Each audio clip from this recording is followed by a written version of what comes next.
Welcome to Please Continue, I'm Listening with Dr. Kathryn Hayward.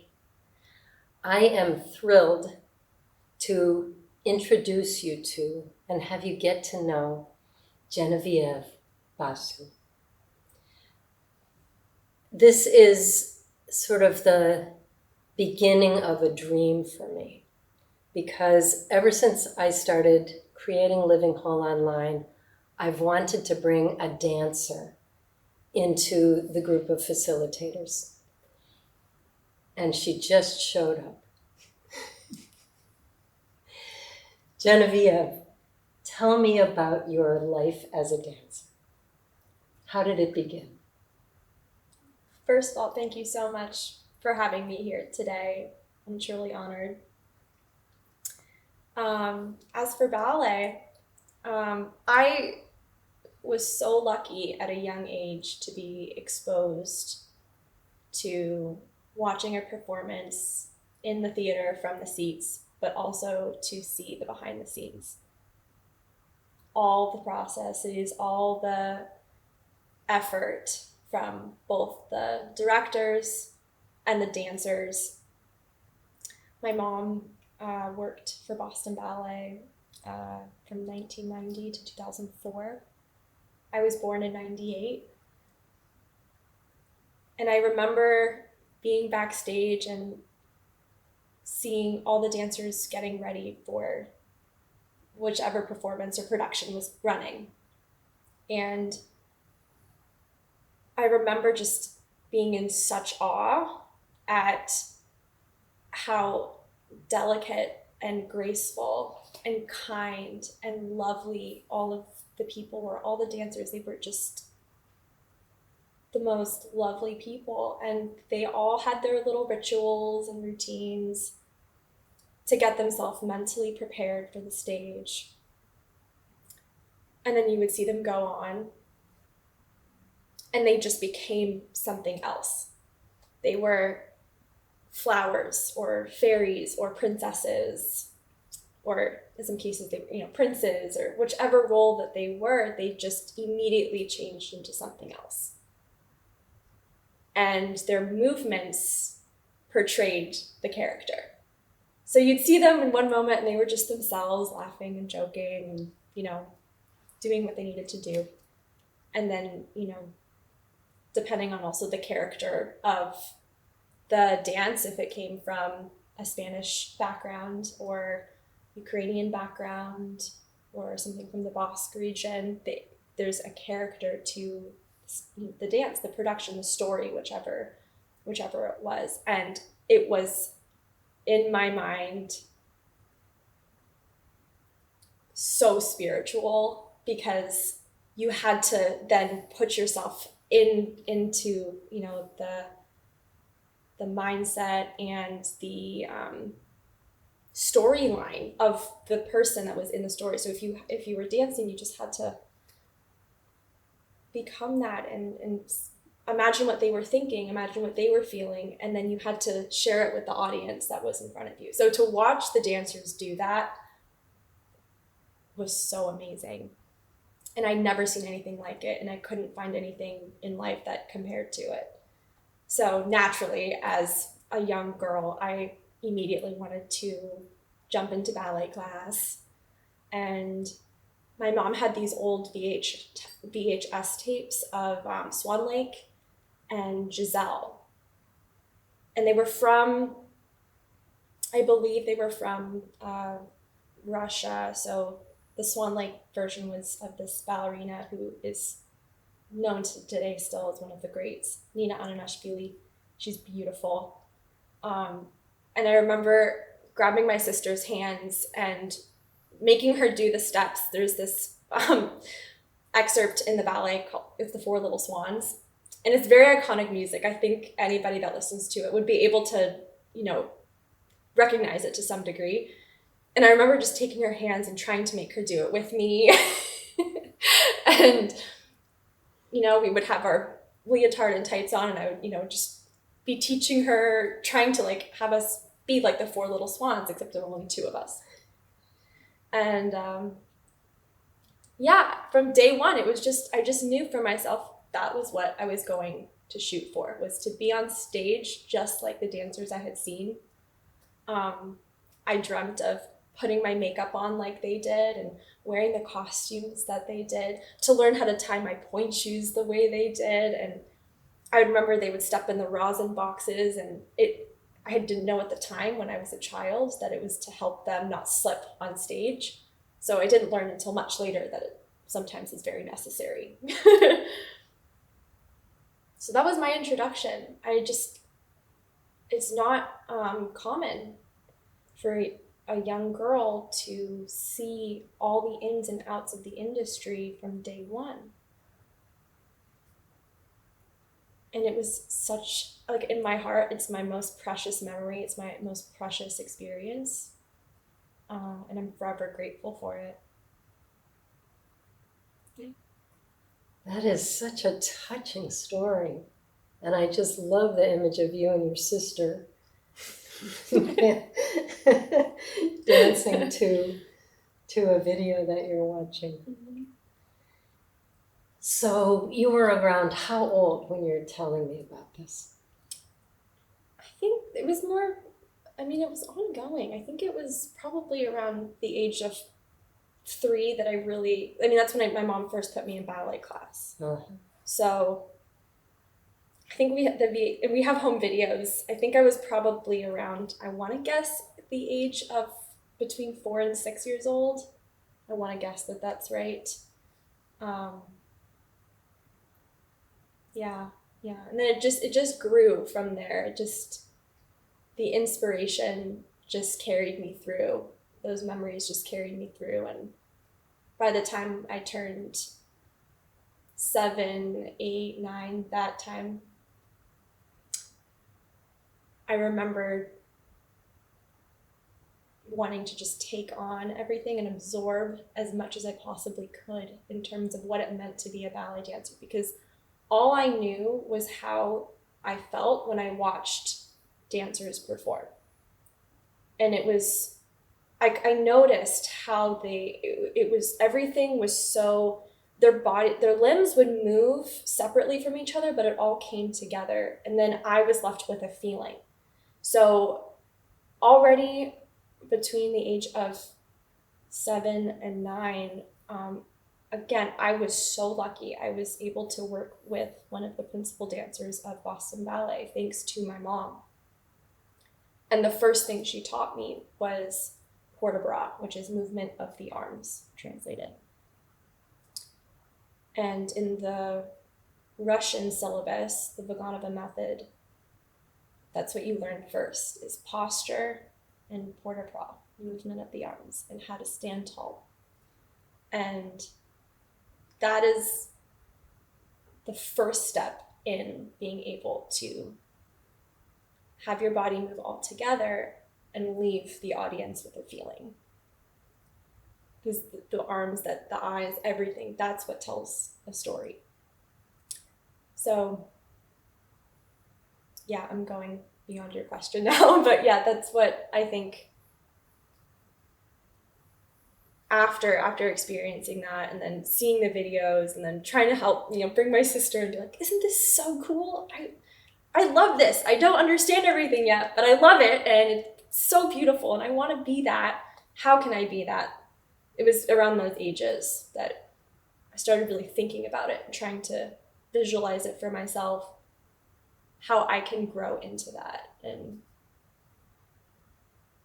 become one of the dancers I saw at a very young age. How did you grow into that? How did you become one of those dancers?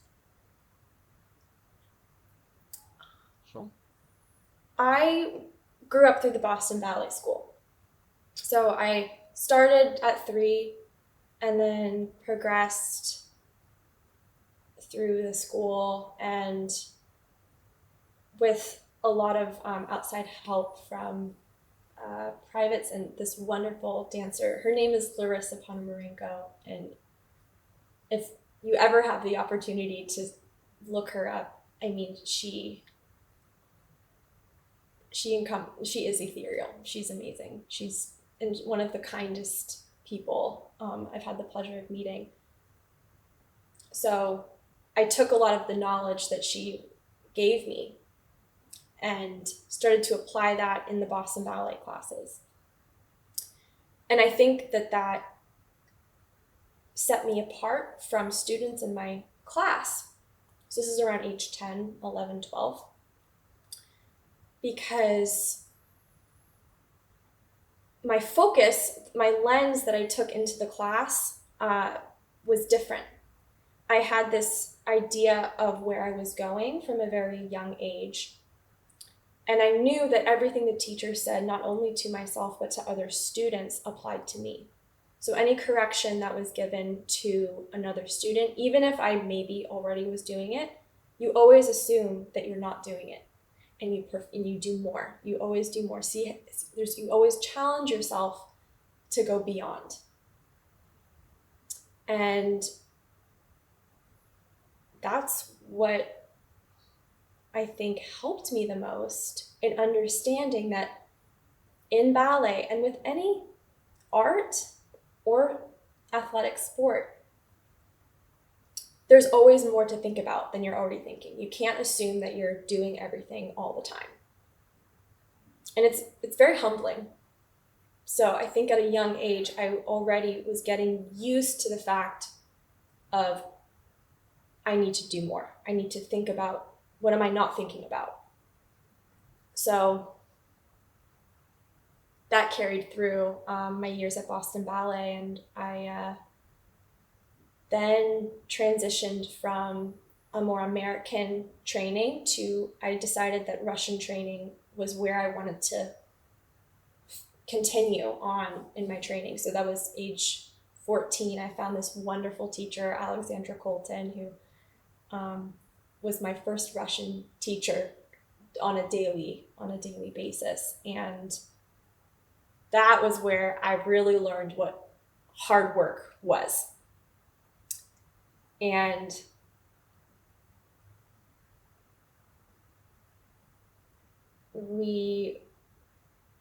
it was probably a class of about 3 girls, myself included in that.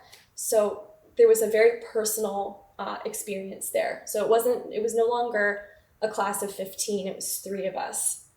So therefore, Alexandra, she could look at us more and give us more attention.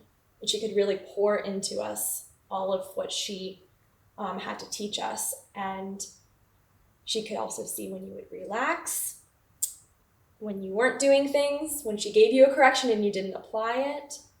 So then it changes your mindset of, I have to remember everything that's told to me should not be repeated, because then it's a reminder at that point. So how can I then apply and make sure that I always think about it in the future, that I always apply it?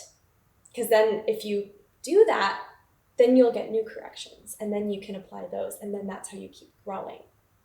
And the Russian syllabus, it's so beautiful. I think they really build, it's like building blocks.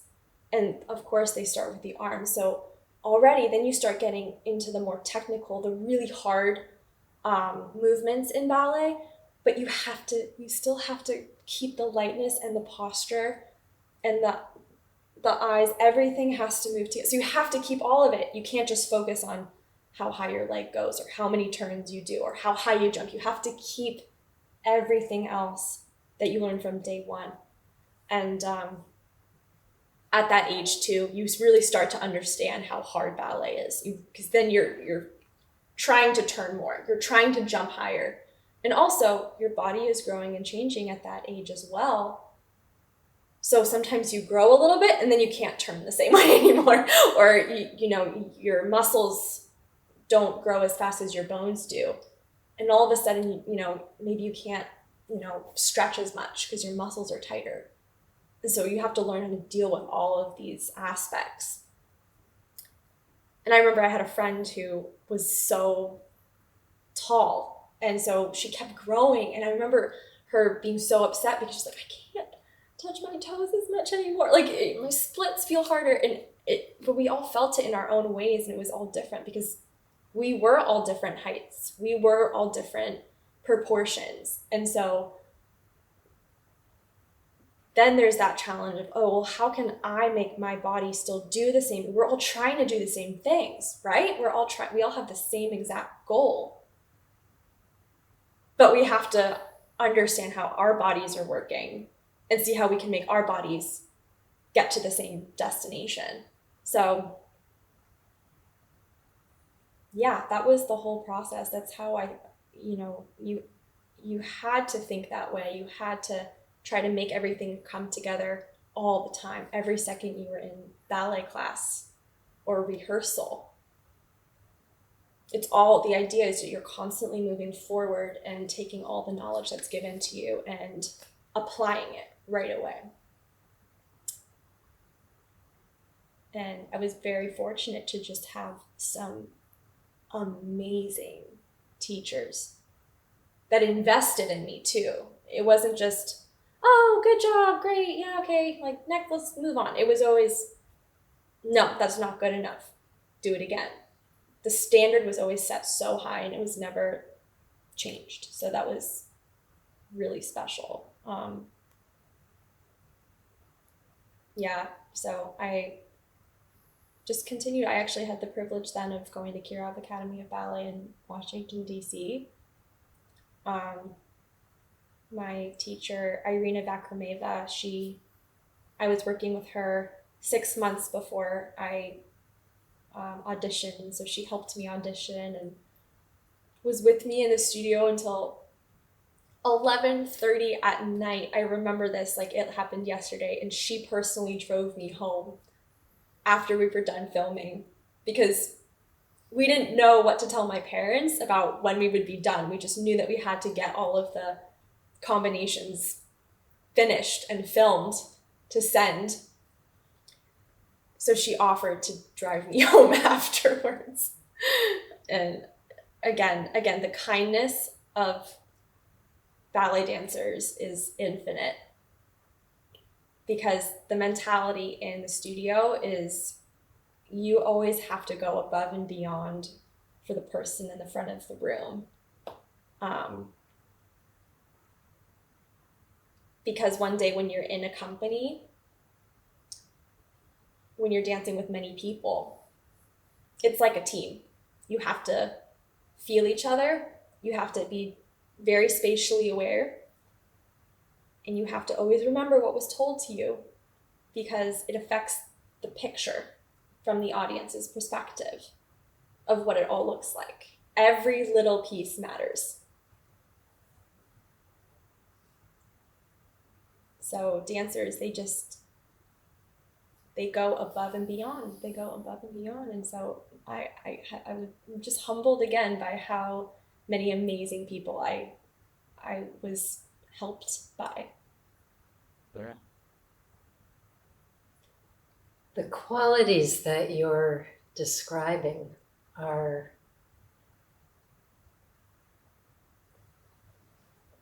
it's so striking to me that that set of qualities can be in your awareness in one person at the level that you're describing. You're talking about a high level of training and skill that's physically very demanding. Probably hurts. You haven't mentioned anything about pain in toes, but I know because I've seen pictures that you were in toe shoes. Mm-hmm. That cannot be comfortable. Am I right? Yeah, I mean, yeah, that's actually, it's interesting. I haven't actually mentioned that. But I can speak a little bit to it. I actually just put a class of students, this was my first time putting a class of students on pointe. And it brought back all the memories of when I first put my pointe shoes on. And yeah, the ages between 9 and 11 years old, it's so pure, that time, because again, you're learning so much about how to balance, how to stand on 2 feet. You know, you're already trying to coordinate yourself to do normal things throughout the day, you know, and all of a sudden you put these girls on, on their toes. And like, I mean, when you put a pointe shoe on, like, I'll just speak from my experience. This is perfect timing because I was just brought back to all of my memories. So now I feel like it's all refreshed in my mind, and now I can speak to it. Well, I remember I went to the dance store that was right next to Boston Ballet. I went to the Newton location. It no longer exists, but the dance store still exists. It's just in a different location in Newton now. But I remember my mom and my sister, I think, was there as well. And I remember putting on, like, we had to try on a couple different shoes. There's different brands and different models within the brands. So, and every foot is different. So you have to find the one that best fits your foot. I was not born with ballet feet, meaning I don't have a high arch, and I actually have extra bones it's called an accessory navicular bone. And it sits right here. You can actually see it. I don't know if that's visible, but it's right there. It's an extra bone. It just causes my arches to be even flatter. And I remember, you know, trying on a couple pairs, and I would go up, and, you know, it did not feel good.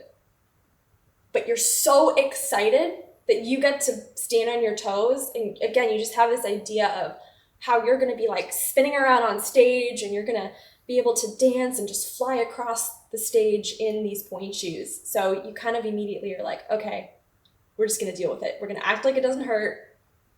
And that's that. And I remember then the first day that we, you know, had all bought our pointe shoes and had sewn them, and we're putting on the shoes. And I don't think, you know, if you've ever seen a pointe shoe before, it's very hard.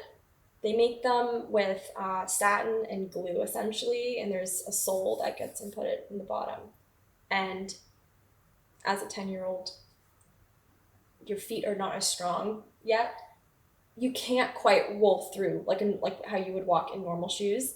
So you're walking around, and my mom said that we all looked like ducks because we couldn't, it was like we were all walking on our heels, so our toes, we weren't putting any weight on the front of our foot. And so, because it hurts too, your foot would slide, and you didn't have any calluses developed yet, or maybe our toenails weren't cut short enough, and it was very disorienting and unsettling. But we all, again, we were game. We were determined to meet our goal of standing on pointe and making it look as easy as we had seen dancers make it look on stage. So there were lots of other moments after I got my first pair of pointe shoes where I would be in so much pain. I didn't know how I was going to feel tomorrow. Like, you know, you have those moments where, again, in ballet, you're never supposed to show that you're in pain, even in the studio, because on stage, when you're performing, again, you can't show that you're in pain or something's difficult or hard because you're telling a story. So I remember having bruised toenails. I remember having blisters. There was one time I had such a big blister on my heel. There was just a lot of friction rubbing after a long day. It was in the summer. I went to a summer intensive, and we were rehearsing a lot, and even just standing in the pointe shoes is really taxing, and just your foot is being squeezed essentially. So it's a lot of pressure in this tiny little box essentially. And I've never seen a blister rip like that one did. And when it did, it couldn't even put my soft shoe, just the regular shoes that you wear that don't have the glue. it's just a simple canvas shoe. I couldn't even wear that. It was so painful. But still, I still put it on and I went to class the next day and I just had to act like it didn't happen. And you just learn how to, like, you're still feeling pain. You still feel it. You know it's there. But you still have to act and move on from it. You don't get to sit down. You don't get to sit down and baby it. No, you have to still go forward. And so I think after many years, there's of course bandages and creams and everyone's always sharing their method of how to combat all these issues. Tiger Balm is the most used topical treatment in dancers. There's arnica, there's Second Skin, that's the one I use for bruised toenails all the time. I remember one of my teachers didn't let us wear toe pads, and I have very bony toes, and I remember that was probably the most painful year. And I remember bandaging. It was basically a toe pad. Usually you put a cloth over your toes, generally, always. And then you put your shoes, or your shoes on. And I put so much tape over, like around each toe. All 5 on each foot toenails were bruised. And I would just always bandage every single one, and I would put this little gel Second Skin on top of it inside the wraps. And it was as good as putting a toe pad on at that point, but I just had to do it in order just to get through and, again, meet the goal. We always had to just tunnel vision and keep working towards that goal, that dream we all had, to one day dance on stage again from what we had seen back when we were kids. So. All in service of a story, of creating a beautiful dream for an audience. But that's how strong the feeling we got. As I mentioned earlier, again, it's the culmination of all the limbs moving together through space, in time, to music, which, again, the music, I haven't talked about that yet, is just so beautiful itself. So the fact that we are the notes, we are the live notes that you get to see on stage of the music. And the music determines how fast or slow we move. We are confined to the music, and we get to leave the audience with those feelings. But that's how strong the feeling was that the audience is left with. That, again, we are, like, all of us, we're just still moving to that destination because of that feeling. We still, at every moment, remembered that feeling. It's such a powerful message, what you're telling me, that the quest for a feeling is so strong that you can overcome, push aside, minimize what sounds, at least to me, to be severe physical pain. That's what it sounds like to me as a non-dancer. But it's a metaphor for how many things in life work. Mm-hmm. So you now are a facilitator in Living Whole Online, where people have many, many, many different types of challenges that they come seeking expertise, seeking help. And you've got this constellation of qualities that you've described for us here. What do you see yourself offering to people who come to Living Whole, looking for guidance in developing some of these strategies and methods that you have spent your life developing? Yeah, I have had the privilege of teaching all ages and demographics for the last 4 or 5 years now. And I never really pictured myself to be a teacher, funnily enough. Back when I was like 15.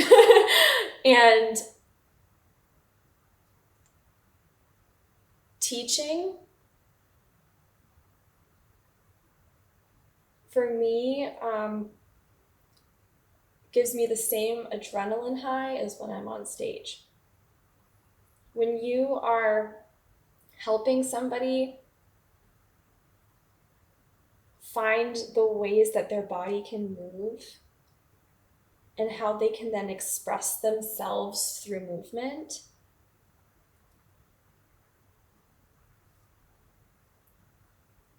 it's the most fulfilling experience for myself. Because you're awakening the artist in people. And you're developing a love inside people. And it's a love that I have experienced every single day of my life since being a ballet dancer. And it was my first love. And I wish all people could experience that love.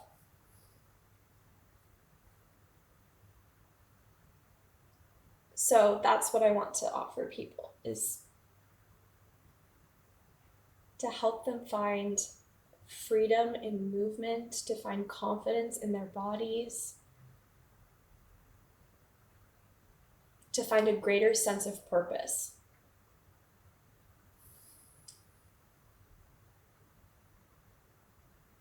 I love teaching adults because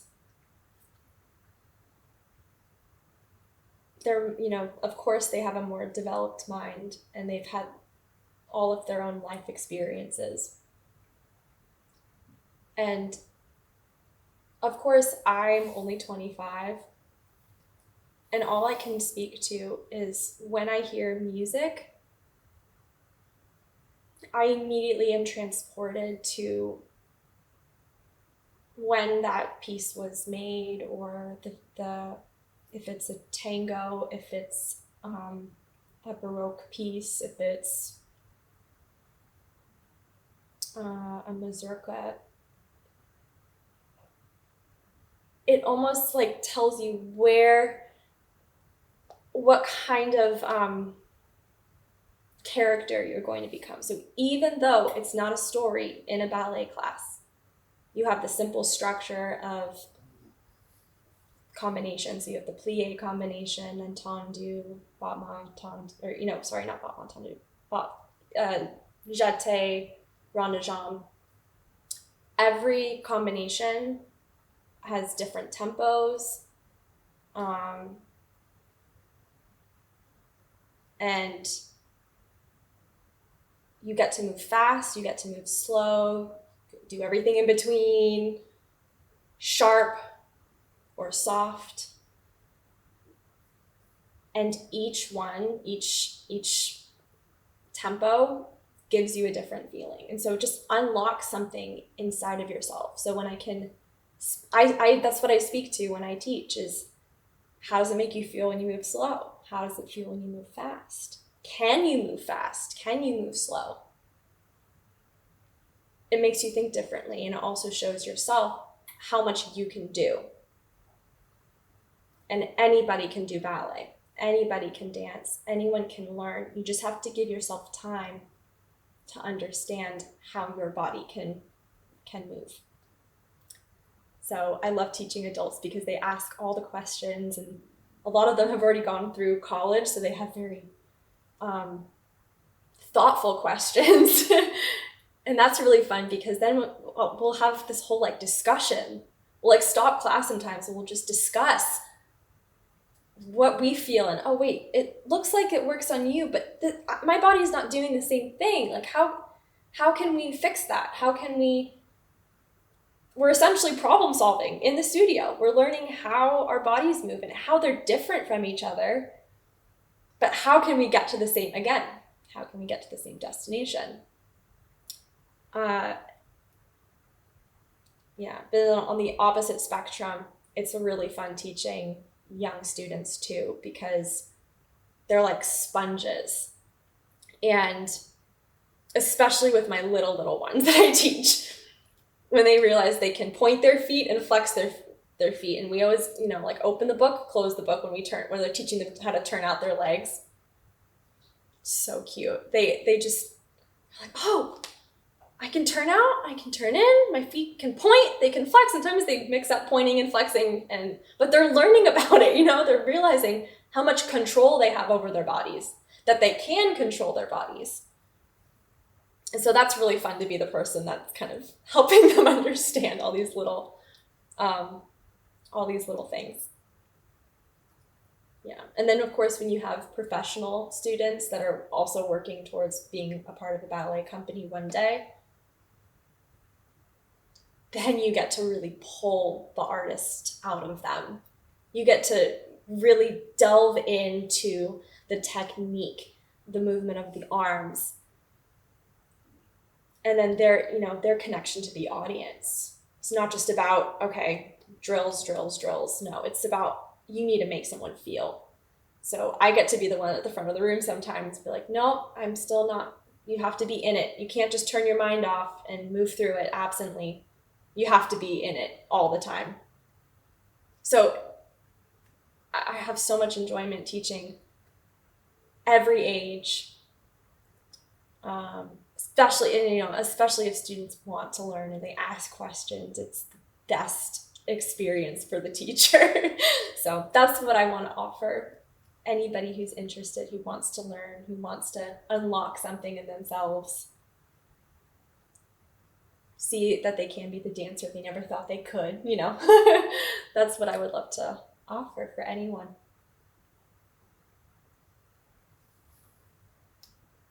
So beautiful. I can feel it from you. How does it work to teach ballet online? So COVID really gave us all this assignment. And yeah, I've had the privilege of having students online and in person. And online, the way it works very much the same as if in person. The teacher always shows you the combination, asks questions, make sure that there's no questions, answers questions for the students, and gives as many helpful tips on how to execute the combination very well. So I often try to have a full body visual of myself in the screen so that everybody can see what's happening with my head, my arms, legs, and feet. And I have a little bar usually that I hold on to so that it's all very much applicable to their settings. And I'll play the music from my end, and then all the students can hear on their side. And then I can watch the students to see if I can give any corrections, anything that's helpful. And then we'll move on to the next combination, and then we just work through class. Generally, classes, depending on the format, I really just cater to the school that I'm teaching at. Generally, a ballet class is an hour and a half. But I've worked in settings where, we only have 45 minutes. So I cater the class to that time frame. Yeah. So I can imagine that you have people who are ballet students who would want to partake in your online classes, because we have a global community. If somebody's got a health challenge, what can this do for that person?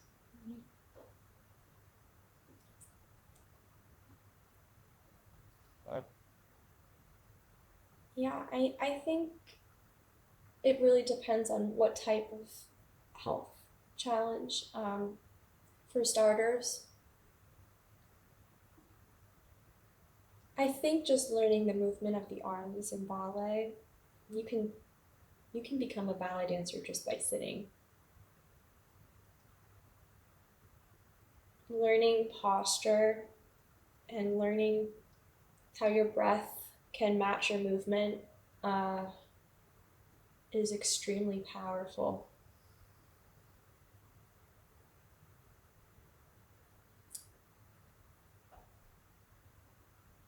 Yeah, it can be very spiritual, just yourself to learn the basic port de bras of ballet. The idea is that you're always dancing for something more than yourself. And so, depending on the physical ailment that you might have, or if it's something internal, moving through space, I think, in a very soft way can be soothing. For me, it's always been healing. I think there's something so comforting, and it's kind of similar to yoga in a sense where you take a moment to look internally, see what you're feeling, how your muscles feel, and then working with it. As you describe, I'm glad you mentioned yoga, because only a few weeks ago, we were in Massachusetts filming a chair yoga class. Yeah. A chair yoga class that my dad used to go to before he died. And he was the oldest person in the class. He was 92, but everybody that we filmed was for sure well over 60. Mm-hmm. And what you're talking about with regard to posture, breath, and arm movement is exactly what we were learning as we did our filming, and the spiritual aspect as well. I love when you talk about the artist within. For me, the reason that we include art and music and writing and dance and these creative pursuits that lift our hearts and help us heal in Living Whole Online is because, in my experience, those are the things that help us heal. It's not that other things don't contribute to healing. But what I feel from you as you talk to me is this tremendous, deep inner passion that you're manifesting as you do the work that you've just talked to me about. It's very beautiful, very, very powerful. And I think anyone who takes a course with you is going to benefit tremendously. So I want to thank you very much for being part of Living Whole Online, for being one of our newest facilitators. And I look forward very much to taking your classes. Thank you so much for having me.